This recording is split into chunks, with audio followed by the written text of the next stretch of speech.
coming to a sunrise. So what my eyes, that moment I visualize is coming. If you could see me now, see I'm gonna break through the life I knew. Been waiting, a dream come true. Still aiming. If you could see me now, if you could see me now. Hey guys, welcome back to the channel. You guys know what day it is. Again, we're counting down to the end of Hunter x Hunter. After today, we've got one more review, one more set of episodes, and we are done. 148 episodes. I've been watching this series for over a year now, and we're finally going to be done with it. But we're going to go through episodes 143, 144, and 145 now. While a lot of stuff did happen in 143, 144 not so much, and 145 was kind of the big finish. Honestly, that almost felt like it could have been the series finale, or season finale, I should say. But with 143, it started off with the results of the 7th round of voting for the election, and these are the top 15. But since nobody got a full 50%, they now are going to cut 8 people out and only do the top 8, and that's going to be the next set of voting.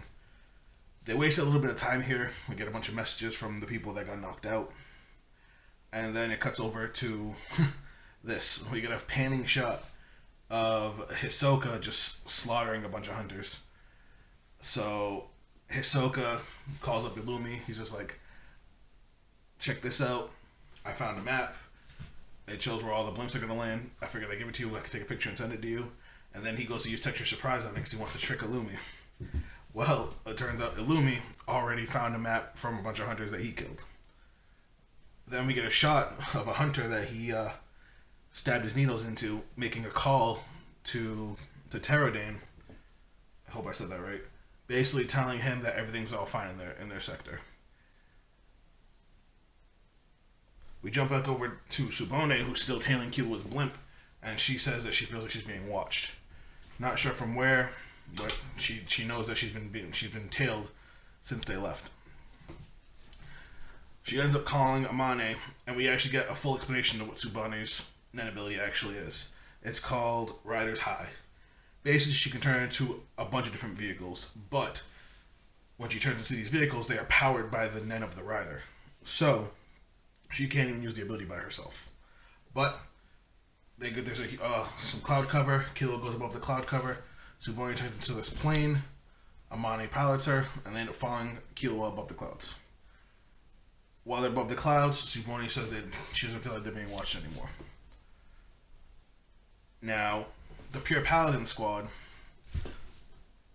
as they call themselves, one of them already thinks that Illumi's already compromised the hunters from one of the first stops for the blimps. That where one that they've lost contact with is because Hisoka killed them all, and they're saying, should we send the guys from Group 1 over there? They're probably compromised, and that was probably a fake call. So, one of the guys, big muscly dude, decides he's going to go and try and deal with Illumi and Hisoka by himself. Well, with the other hunters, because he says if they keep on sending amateur hunters after them, they're just going to keep on getting slaughtered.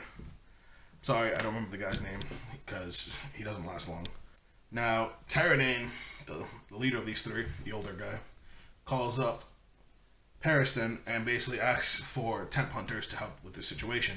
And Pariston is more than happy to give him all the hunters that he needs. My guess is hunters go, they get killed. Now the number of hunters they need to hit their percentages is lower. So that's probably what he was thinking, because they showed a scene of Pariston all smiles and like saying that he's manipulated, basically saying that it's easy to use them. So it makes sense. And then they find out that it's supposed to be a little time jump, and then they find out that everybody, including the Pure Paladin dude that went after Hisoka, they're all dead. Hisoka killed everybody. After they make it past the cloud cover, Killua ends up descending into the woods. He calls Canary to get some cars to go to all the different stops for the blimps. First one that lands is him. He's gone. Well, turns out the driver was actually being controlled by Illumi, and he ends up going right into a bunch of Neo people, and Illumi comes out. When Illumi comes out, Illumi basically orders Killua to tell him what he knows about Alaka, or to turn over Alaka. And then Tsubone and Amane come out. Sorry, the whole reason that he knew where Killua was because Subone's monocle has a camera in it that transmits to Killua's mother.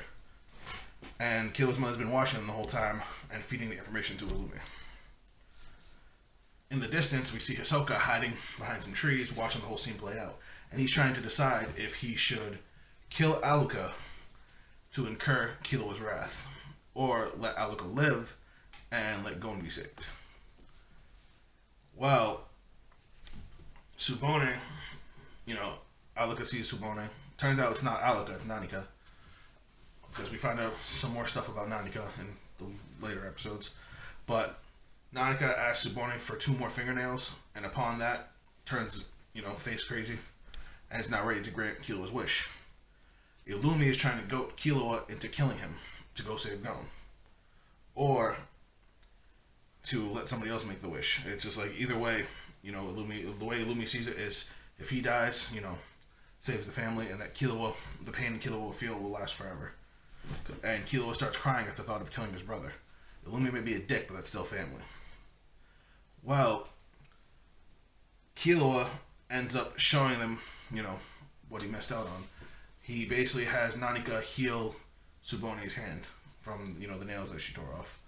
And explains to him that when you use Nanika to heal somebody, there is no penalty incurred. Nanika goes to sleep. That only the people that, use greedy wishes or hurtful wishes are the ones that are cursed. And Killua gives Illumi this crazy ass look and basically tells Illumi, if you ever try to hurt Aluka again, you will no longer be my older brother. And he basically tells him, I'll kill you. And Illumi's like, I hear you, loud and clear. If you can go save Gon without any penalty, then I'm not worried about it. But he wants to know everything Killua knows about Aluka. And he specifically tells him that as long as you don't tell me, Aluka will never be free. And by deducing that Killua just made a wish and still needs to save Gon, that the rules are he's somehow exempt to the rules, he knows that there's still more that Killua's hiding from them. And Killua thinks to himself, I can't tell you, because if I tell you, then you'll probably try to control me with needles again. So there's more to this Aluka Nanika thing that Killua's not telling us. Now, Hisoka hears this whole thing and he ends up leaving. But Teradane is making a recording, basically to inform the hunters of everything that happened. The pure paladin squad getting wiped out, all the hunters, the needle people. And he basically threatens to reveal the identities of the 2 hunters that caused all this problem, which was Illumi and Hisoka. And after he makes the recording, he calls Moro, and he's trying to get Moro to join the Pure Paladin squad. Moro ain't having it. Moro doesn't even want to be chairman. He doesn't even know why he's getting elected. And all you see is a hand with a card come through the door, and Teradane gets killed. So that dude's gone. And then we actually get another result, the result of the 7th round of voting. 8th round of voting, I'm sorry. And these are the top 7. Again, nobody got 50%, so now they're going to cut off the bottom 3, and we're going to be just doing the top 4. And Leoriel is in 2nd place. And that's where episode 143 ended. Episode 144 starts off a little weird, because it starts off without any of the main characters. I did learn some of the Zodiac's names, just because they became the focus point of the next couple of episodes. So, episode 144 starts off with Jean trying to leave. And upon trying to leave, Cheadle, the dog, stops him and tries to figure out why he's leaving, why he's running away from his kid. He explains that there's no reason for him to be here anymore, that he already knows how the election's going to end, and he already has fun, so he just wants to bounce. Well, Cheadle asks him how's it going to end, because she doesn't actually know. And he explains that Pariston is basically tapped, and he doesn't want to win, and he doesn't want to lose. He doesn't really give a fuck. And that makes him dangerous. Cheadle thinks, Cheadle's always thinking because she has the moral high ground that she's going to win. But someone like Pariston, all he's trying to do is have fun and pass the time. So he's going to drag this out as long as he can, but eventually he wants to win because he doesn't want to lose. And Jean basically says that it's going to come down to 2 people, and at the very last second, the 2 people are going to swap. But Pariston's still going to end up on top. Now, this confuses Cheadle a little bit, and Jean basically explains why it's bad if Pariston, takes over. Basically, when the chairman died, hundreds of airships went into East Corto, where the ants were originally found. And they found, I think he said, 5,000 human ant hybrids that are all capable of using Nen. They were in cocoons, kind of like Palm, and now they're being kept in the NGL, because it's now a safe haven for them. And it's basically Parison's private army, and Gene's word, basically saying that the day of reckoning is what he said. The day of reckoning is going to be when the next hunter exam happens. So I'm wondering if he's going to basically unleash these human ant hybrids on the new hunters coming in, or trying out, I should say, which is a really, really scary thought. Now we jump back over to Gone. Well, the hospital. We actually see the hospital with a bunch of the butlers standing outside, and we see the black car that's Kilo and Alika. They drive straight in. We get a nice couple shots of the whole crew. Everybody's there. Palm, Knuckle, Melioron, Chicago, Biscuit, Hanzo, Melody, even Garino. They're all there, basically standing guard outside of the hospital wing that they built for Gone. And Kilo drives in, takes Alika out. Alika's still sleeping. He basically says he's gonna wait for her to wake up and then try and heal Gone. Now we go back over to see the results. Again, it's now, we've got the top four: Leorio, Pariston, Mizystrom, I hope I said that right, and Cheadle. And they all give speeches.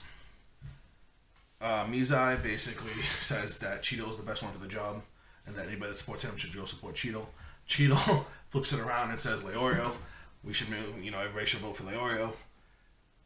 And then Leorio gets up and he basically says that he doesn't want to be there. He doesn't even know why he's been voted for. He wants to save Gon, and that if he becomes chairman, he's going to use all of his power to force everybody to help Gon.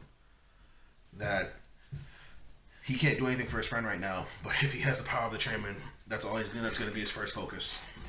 And he actually gets a standing ovation because everybody sees how far he's willing to go for his friend. And even hearing this, even Cheadle's just like, if he becomes chairman, even if he stumbles, with our support, I think he'll be a really good chairman.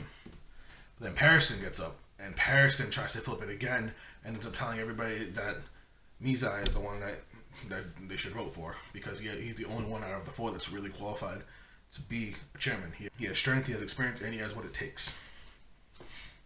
But he basically did this to kind of throw everybody off. After Pariston's speech, Mizystrom and Cheadle are trying to figure out what Pariston's after twisting everything around like that, and they're trying to figure out what they can do to cut him off. But that's where the episode ends, with them trying to figure out Pariston, and Pariston basically sitting there all smug because he's fucking crazy. The start of 145, we're still dealing with the election. We see the results after the 8th round of voting, and now Leorio's in the lead after his speech, with Pariston second, but Leorio only got 44% because he didn't get at least 50%. He actually didn't win. So they have to now do a run-on vote with just the two of them. We jump over to Killua. Alika's waking up, and this is where I believe, at least, I might be wrong, we actually get to meet Alika for the first time. Turns out that according to Killua, he had mentioned it before, but I didn't realize how big of a deal it actually was, that Alika calls him brother, Nanika calls him Killua. Nanika healed Tsubone. She actually called Killua by Killua, and I didn't catch it until now. Because while they're talking, he basically says that he needs Nanika to heal Gon, and Alika gets mad. It's like, I never get to spend any time with you. It's always Nanika. And that was weird to me until Killua starts explaining it. But before Killua starts explaining it, we actually see Tsubone talking to him, and he looks really, really sad. Subone's looking at Killua from behind, and Killua looks sad because, he has to deal with everything on his own. And she actually says that, while he was being controlled by the needle, he actually feels more pain now that he doesn't have it to basically control his emotions. But he basically gets ready to walk Nanika to Gon. Nanika shifts, turns all black, and then face changes, nightmare fuel. And as they're walking, he basically explains that Nanika's out a lot more times than Alika. Every time that Nanika makes a request, Alika's asleep. And the only time Alika gets to come out is after Nanika kills someone before they ask for another request. If Nanika goes to sleep, Alika wakes up. And if somebody that Nanika asks a request of leaves, the request gets put on hold and Alika's able to come out. Those are the only times Alika's out. Well, we go over to Gon, and Nanika asks for Gon's hand, and Killua takes his arm out of the blanket, and he gets really, really emotional, and we see why. Gon is all types of fucked up. Like, look at this. It's disgusting. I get that he's super inflated himself, got super muscles, but this is some ridiculous damage. Like, look at Killua's face. But Alika grabs on to Gon, and we see this huge, crazy scene as her hands start to glow, and it goes into Gon, and then all of a sudden the entire building explodes. Well, not actually explodes, but it explodes with aura. It literally reaches into the sky, and everybody can feel it. Everybody that's there, the Zodiacs in the hall, Harrison, who apparently thought he was going to lose, smiles now, and I'll get to why in a second. And then we see a whole nother side of Illumi that I didn't expect. So, like I've always said, Illumi's usually the stoic one. He doesn't really show any emotion. He's always calm, cool, and collected. Only ever really showing that one time that he got mad because of Ahsoka. But now he basically sees how powerful Luca was, and he's like, I want that. I want to control that. I want that. That is mine. And he starts laughing like he's the fucking Joker. And it freaked me the fuck out because, again, I've never seen that happen with Illumi. Now we go back over to the election hall, and like I said, everybody's freaking out over feeling Alika's power for a second. But now we're down to Pariston and Leorio.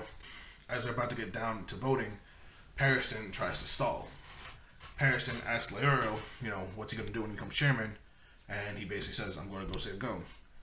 And he basically starts trying to play it off like he doesn't have any plan for the association anyway. Which is technically true. But even though Leorio answers quick and concise and tries to get everything moving along, Paris installs again, trying to file for a change to the Hunter bylaws and the Hunter exam. And since we have all the Hunters, he's like, everybody can take a vote now. But basically all he's trying to do is buy time. Because as soon as Cheadle, Cheadle's like, if Leorio becomes chairman, I volunteer to be his advisor. I will help him get things rolling. So it'll take care of everything. She keeps on trying to negate all his points. But as soon as that happens, the doors finally open, and Morrill calls to Leorio, eyes full of tears. It was an absolutely beautiful scene. He gives him a thumbs up, and we see Gon come walking in. And Leorio is so overcome with emotion that he just jumps off the stage, jumps the entire flight of stairs. Gon jumps off the stairs, the whole crew at his back now, and Leorio catches it midair, and they land at the top of the stairs, and he basically explains how he's so worried about him, he's crying his eyes out. It was an absolutely beautiful scene. Like, all the Hunters in there give him a standing ovation. Some of them tell him that he should go up and run because they'll all vote for him. It was amazing. But the last thing we see for this episode is we see all of Jean's friends from Greed Island pointing down at Jean, who's sitting in the front row. And Jean makes a face as Gon realizes that's him, and Gon goes to talk to him. And that's where the episode ends. They wanted to leave us on a cliffhanger. But, like I said, I tried to get through this as fast as I could. This is it, man. We've got 3 more episodes. We're going to knock them out this Saturday with a review next week. If you guys can be there for the stream, I would really appreciate it. Like I said, this is the end of Hunter x Hunter. For anybody that makes it to the stream after we watch the 3 episodes, I'll have a little Q&A for anything you guys want to ask me about the channel, about what's next, anything like that. For anybody that doesn't make it, I will post a review next week, and I hope you guys will check that out. But that's it from me, and I'll see you guys on the next video. Later. I have a dream, that's all I need. I'll make it happen with some work and belief. Know what I want, so I'll take it on. I'll make mistakes, but mistakes make you strong. let's break it down for a minute. I want the crown, I'm gon' get it. You hear me loud, man, I'm winning. Yeah, Charlie Sheen will be grinning.